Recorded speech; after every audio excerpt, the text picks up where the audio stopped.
madzimambo. Pandinomuka ndinozvibvunza ndiri pamira ndamuka sei. Ndobva ndatarisa kuna nyadenga ndobva ndati God bless my day. Pandinobuda padem ndiri clean. Usandivenge ndine magoals nemadream. Isusu tinofamba kwese naMwari. Bvunza genga rangu rekuDZ vanozvikita kuti ka. Isusu tinofamba kwese naMwari.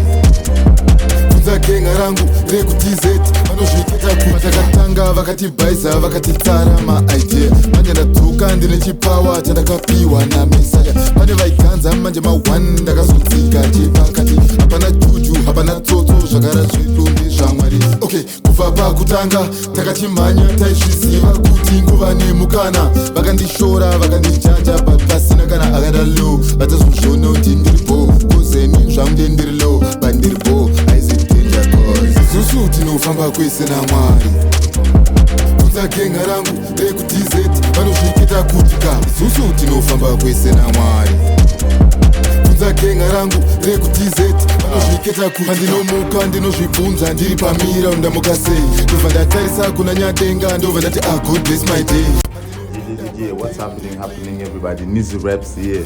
So guys, Kwese naMwari music video rabuda.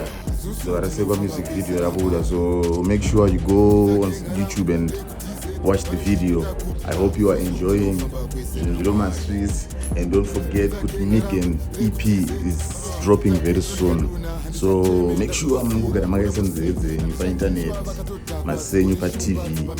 Chiti, a big shout out to DJ Musa, a big shout out to X on the beat, 205 Madzimambo fans. Thanks for the love, thanks for the support. We here, Madzimambo.